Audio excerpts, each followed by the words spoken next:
yeah, that's what I've been trying to talk about today. Just courage, choosing courage every day. I'm realizing more and more that you really can spend a whole decade putting off facing a fear that you could overcome in one day. And that might sound ridiculous, but it really is true. And this goes for any number of things. I've been trying to gain some weight for a while, put on some muscle, things like that. And I sort of looked up here recently and realized,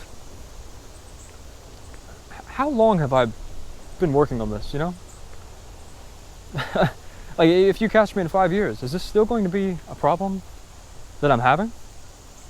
And if it is, what does that really say about me? Is this really something that I'm working on? Or is it part of my identity at that point? I'm just a person who's trying to gain weight instead of a person who is gaining weight, It's got me thinking and realizing that, like, in life, when you're younger, when you're a child, you're growing up, you're becoming a teenager and beyond. I mean, your actual body is changing, you're growing up, everyone around you is going through the same thing.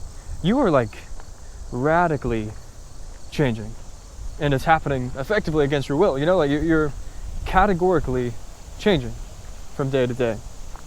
And I think that as you get older, that kind of change doesn't come for you in the same way.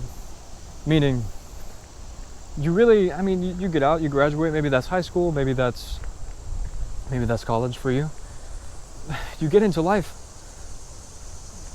things will still happen. You'll still have crazy things going on at work. Maybe you'll have a kid, maybe you'll be in a new relationship, maybe someone you love dearly will get sick. Things obviously still happen, but you don't have these radical and categorical shifts in what it feels like to be you, like you do when you're a kid. You really can just live the same 6 months on repeat for 60 years.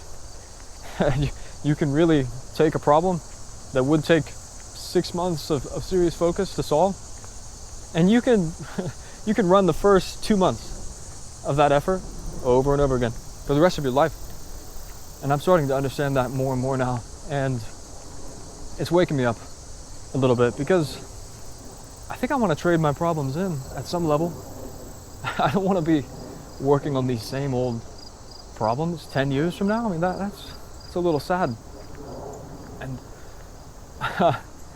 I'm realizing more and more, in contrast to the world I found myself in maybe as a child, life is more often, it's simpler than we make it out to be, in the sense that I think we often overcomplicate things and hide behind complexity. Because, if you can look at your life and say, well, how exactly do we need to approach this? Or what is really the problem here? Or what's the best way to go about this? Or what's the best way forward? What are the techniques? What kind of strategy? You can spend your whole day and your whole life asking those kinds of questions, and there really is a time and a place for those questions. But all of those questions are effectively irrelevant if you're not the kind of person who'd be willing to take the first step anyways, in absence of the answers to those questions. And that's what I've spent most of my life, I think, missing out on. I've been the kind of person who's had a long list of questions, and I've needed a long list of answers before I'd be willing to put one foot forward, one foot in front of the other, I've been the kind of person who's needed a lot of promises from the world before I'd be willing to take the first step. I want to know where I'm going. I want to know why I'm going there. I want to know what it's going to be like when I get there. I want to know the fastest way to get there. Wait, who else is going? That's how I've lived a lot of my life, and that's how I've made a lot of my decisions. And as I get older, I realize your life really becomes more nuanced in the first place. Meaning, I think when you're a child, you have much more in common with the people around you, because for all the unique things that you are, I think fundamentally you're a child. But as you get older, your life becomes more nuanced by virtue of the experience that you come to have. No one else lives your life, and no one else lives your life as you, even if they're to have similar experiences. So in a way, you sort of, not that any of us are experts, but you sort of do become the expert on your life, because no one else has spent a day in your shoes, let alone 30 years, you know? But at that level, I'm seeing that you can't live your life sort of just walking around with a checklist of questions you need answers to before you're willing to take your first step. That's just not a recipe, that's not a strategy, really in any capacity. I think for living a meaningful and enriching life. And I don't know about you, but that's sort of what I'm after these days. And I've been talking about like the idea of life maybe being simpler than we make it out to be a lot of times. Now, I didn't say easier, but simpler. I'm finding that when it's actually not that, when it's not that bewildering, when it's not that complex, what it is that you need to do or which direction you might need to head in, all that's left to do is to take that step. And that's where courage comes into play. I'm finding that lately, I would much rather be the kind of person who is willing to take the first step and not know exactly where I'm going, than the kind of person who thinks to themselves they know exactly where it is that they're going, but can't find it within themselves to get going. That's who I've been a lot of my life. And I say life with quotes there because I don't know that living is really what I've been doing for a lot of my time here. And that's what I'm getting, 25 years into this thing, but that's what we're getting around to doing, living. I think maybe my generation, maybe our generation, I look at projects like Project Blueprint, Brian Johnson and things. You know, we may be the first generation to never die. We may also be the first generation to never live. And I mean that seriously. I think that there's a lot more to living than simply not dying. I think life is always lived to its length, but seldom to its breadth and depth. And that's what I've been getting into lately. Living life to its depth and breadth. Not just worried about its length all the time. Making something of the life that I've got while I'm here. And I need courage. And I'm willing to, I'm open to, perhaps I'm more of a coward at my core than most people are. And so maybe I need more courage than most people do. I'm open to that. So I don't want to prescribe courage to everyone, maybe. But I don't see a lot of lives that more courage ruins. I think courage makes things better because it brings more of you to the world. And I think ultimately that's sort of what life ends up being. Life is a dance where you bring everything that you are, everything that is within you, to everything that is beyond you. And your life is that dance between, that which you are and that which is out there, outside of your control. And that's beautiful. I think in the past, hopefully the wind isn't getting too crazy and you can hear me all right, but I think in the past, I've been the kind of person who's needed, like I said, a lot of promises from the world. And why is that?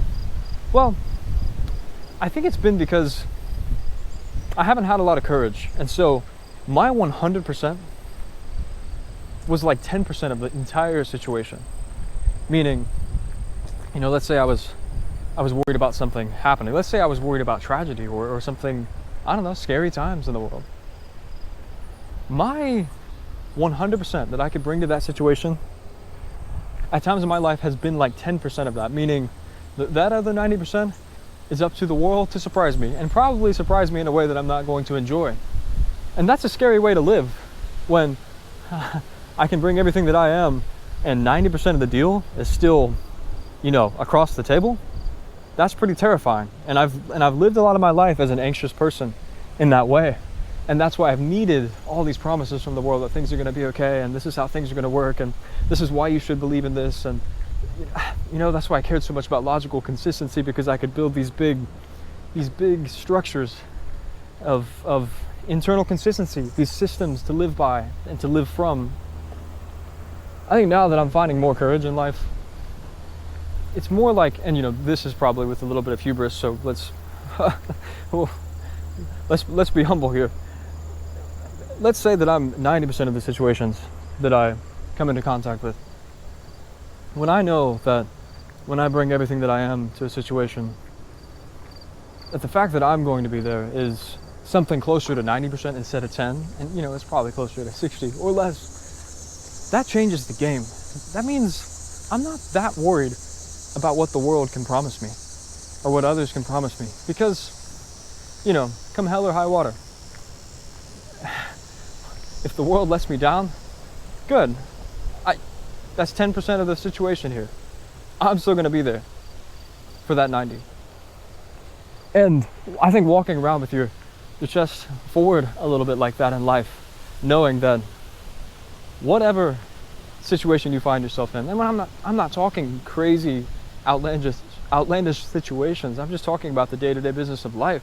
Just knowing that you are going to be there for your life, you are going to be present for your life, and you are going to be okay. Not that you are going to be okay because the world is assuring you of that fact, but that you are not just going to let yourself go, and you are not going to abandon ship on yourself.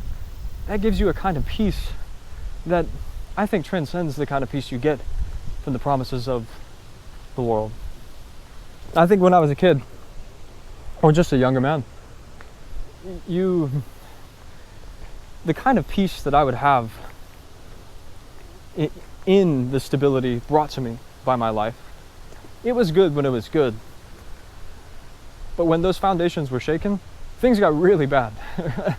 And I went through a bit of an existential crisis a couple winters ago. Really, and maybe for some people it's marked more by sadness and depression. For me, it was more fear and anxiety. And I won't go into that too much here, but effectively, there's a Chinese proverb, I believe. It goes something like, outward courage is the courage to die, but inward courage is the courage to live. And the realization there is that, dying is sort of, there's a lot of people that can face that with some element of courage. It's almost it's a moment, right? Facing death. But waking up and having to live every day for a long time, that's arguably scarier. And during my existential crisis, it wasn't that I was afraid so much of death. It was really the thought of, what if I never stop existing? And secondly, what if I go on existing as me for the rest of time and beyond? And at that point in my life, I think I was something more like a coward, an intellectual coward, rather than someone with courage. And so to think that I could have to go on indefinitely as myself or as my only roommate, that the only world that I would ever know would be the world as experienced as me, through me, that was pretty terrifying. That was very terrifying. And there was really no medicine for that. There wasn't a lot that I could turn to pull me out of that, aside from the courage that I desperately needed to find. And I found it. And maybe I'm not as afraid of dying anymore. And better yet, I'm not as afraid of living anymore. And that's just beautiful. I've been thinking more, maybe it's, you turn 25, you're at a quarter of a century here. It's a very contemplative time. But I've been thinking, what kind of person do I want to be by the end of this thing? Who do I really want to be when this is all over? I mean, if you really sit with that question, it stops you in your tracks. If you really sit with that question, it changes you. It must. And those are the kinds of questions that end up being worth asking, especially at this time in your life. And I'm finding that I think by the end of my life, I want to be somebody who chose courage on the daily. I think I want to be somebody who looks back at a lifetime well lived. Hey. Sorry. No, you're all right. I want to be somebody who chose courage. I don't want to look back at a lifetime of cowardice, a lifetime of being robbed by myself of everything, of anything of value that my life could have been. I think when I get to the end of my life, I want it to be like the end of an amazing day. You know, when you've really brought everything that you are to the world in a day. Maybe it's through work, maybe a good day. I don't have to explain that. And you're tired, maybe you're exhausted, but you're fulfilled and you're ready to go to sleep. And you know what? You're absolutely excited to see what the next day might hold. Maybe you're even excited to see what you'll dream about that night. You can experience that in a day when you lay your head down on the pillow. I want to experience that in life when I look back and it's all been a movie. I want to be ready to go to sleep, and I want to be absolutely thrilled about what's on the other side, because I know who I am. I know who I am. I know who I'll be. And that's a good thought. I think that's a good thought to dwell on and let shape you. In fact, like, there's just so much life on the other side of courage. There really is. And something I love about courage, and I didn't get this from myself, mind you, but it's not really that you get less afraid. Perhaps that's part of it. But I think more often than not, when you face your fears, something different happens. You get more brave. Like, it's not really that the dragons get that much smaller. You become more heroic. And that's ultimately, I think, a more beautiful revelation. That it's not that facing your fears will leave you with less fears. It'll leave you with more courage. And that gives me chills. It's so amazing. You know, this is my third time making this video. I mean, this morning, when I got out here to shoot the video, you know, every time someone would walk by or I would pass by a group of people, I mean, it darn near stopped me in my tracks. I mean, I can't be, what is happening right now? And you know, I still have that feeling right now. And I keep walking and I keep talking, because that's the kind of person that I want to be. I'm realizing that when you choose courage, something happens. You get a little taste of what's on the other side of courage. And once you've had a little taste of what's on the other side of courage and what kind of life that can be, I think you're much less inclined to simply go on listening to the voice in your head that's keeping you in a box. Because I think part of the problem for my life in the past is that I haven't had too many moments of real courage. And so I've lived my life in a kind of prison, it's not the kind of prison where your despair comes from knowing what it is that you're missing out on the other side of the wall. It's the kind of prison where you've forgotten that a world exists at all beyond the walls. And so you don't know what it is that you're missing. In fact, you don't even know that you're missing anything at all. And that's a deeper pit. That's a darker hell. And I live my life in that place, not even knowing what it is that I'm missing. And now that I'm choosing courage, and I'm not saying I'm doing this every day, but now that courage is on the table, it's at least on the menu, you know, even if I don't order it. I'm seeing what kind of life that can be. I'm tasting it a little bit. And now I have a much more visceral understanding of the reality that I really can be wrong. And that there's a lot of life to be lived on the other side of my idea about what's possible, what's likely, what's comfortable. And that's another thing. Maybe I'm speaking more to young men, but definitely to young people as well. I think one of the problems of youth is that your life when you are young, I think you're valued for your potential in a way.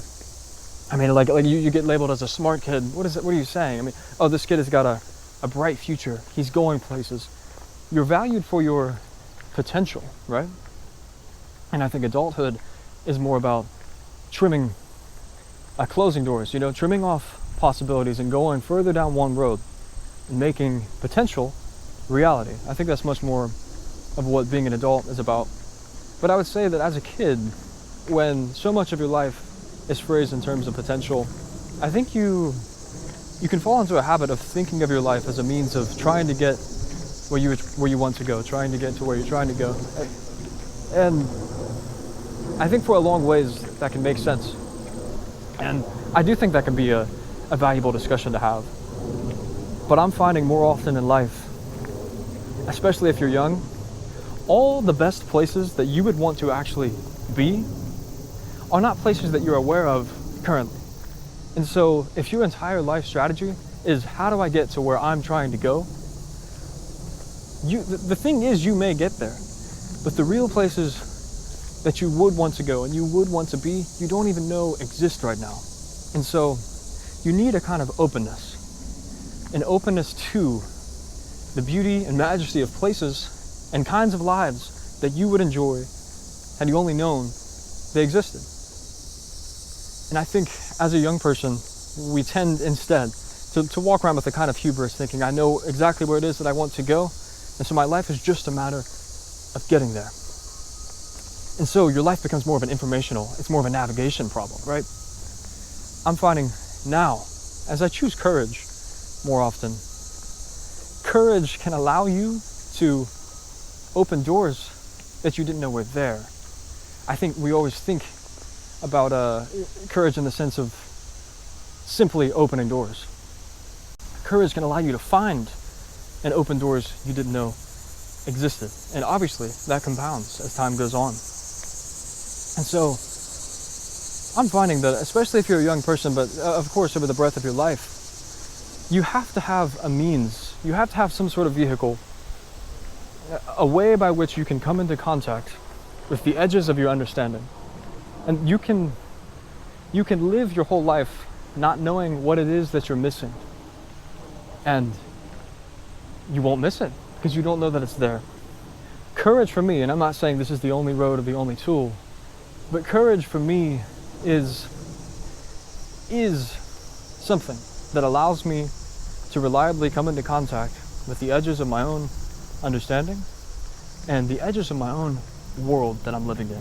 Courage allows me to reach the edge of my world and to explore, to have the courage to step into the next. And I want that. I want that for more people. I think that today the world has grown kind of sick in a way. I think so much of our lives are construed as information, meaning so much of our day-to-day experience is the exchange of information. You're watching this video, you're reading a book, you're paying for a coffee, you're filling up your car with gas, you're going to work, you're completing a task. We're exchanging information all the time. Information is not all that there is. And the way forward in your life is not always a question of information, but transformation as well. Meaning, let's take fitness, for example. Is it really an informational problem, like how to get in shape? I'm sure at times, of course, more information might enable you more, but here's the thing, being enabled by information doesn't mean that you have the courage or the agency to do anything with that information. And so I'm seeing a world today where so many of us, and I think this has just been exacerbated even further by generative AI, is that what's easier? Sitting on the couch for 45 minutes, talking to ChatGPT, and building a workout plan and a fitness goal for the next month? Or closing your laptop, putting your phone on Do Not Disturb, and going to the gym, going on a walk? I mean, what is really easier there? I think we all know that it's the first situation that's the easier choice every time. But I think the problem is the easier decision also today is the one that gives you a sense of progress.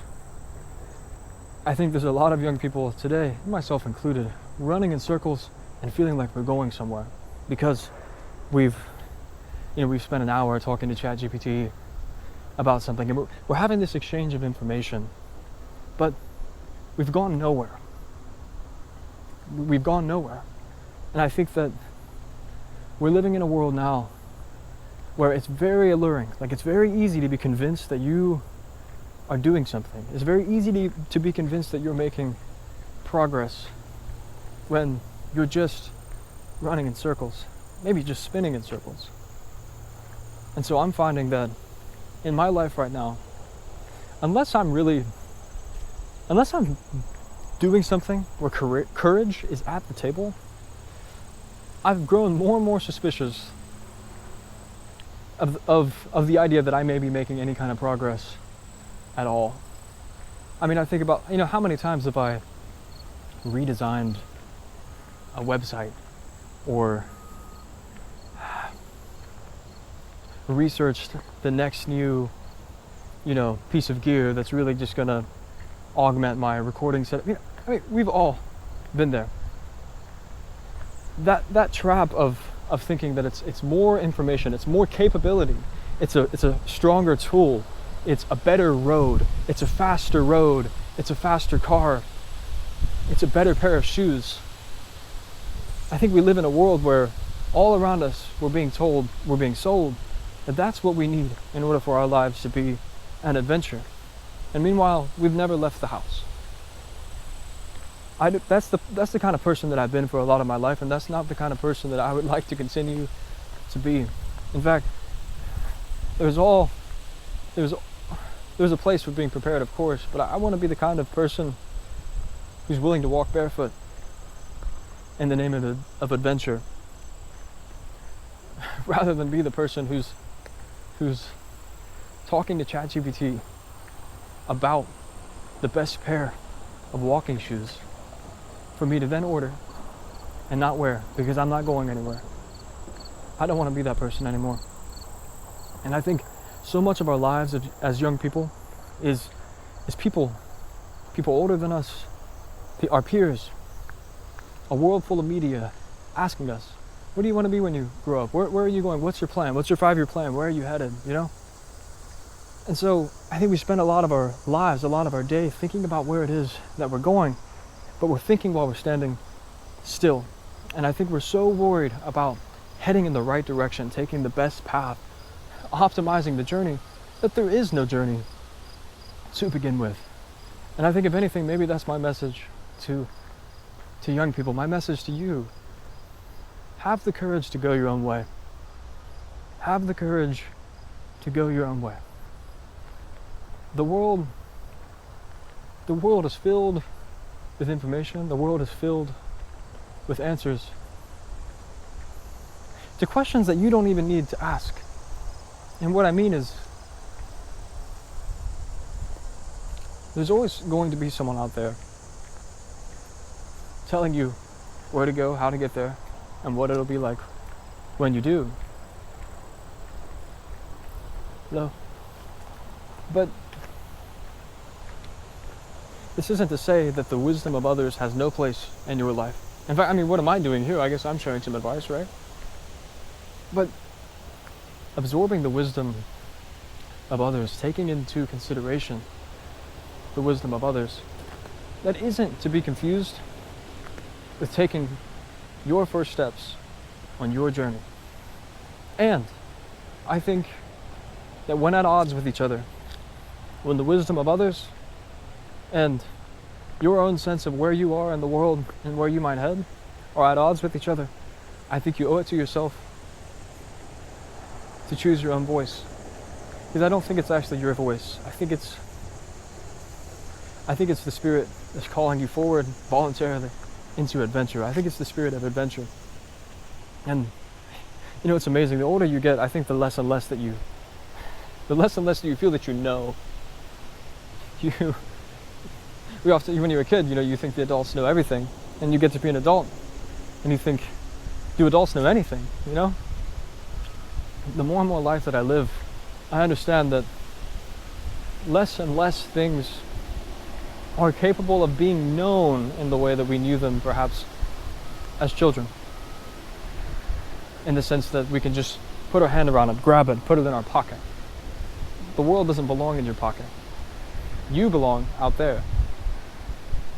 And in a world where less and less can just be grasped and just put in my pocket, understood, reduced, reduced to a framework.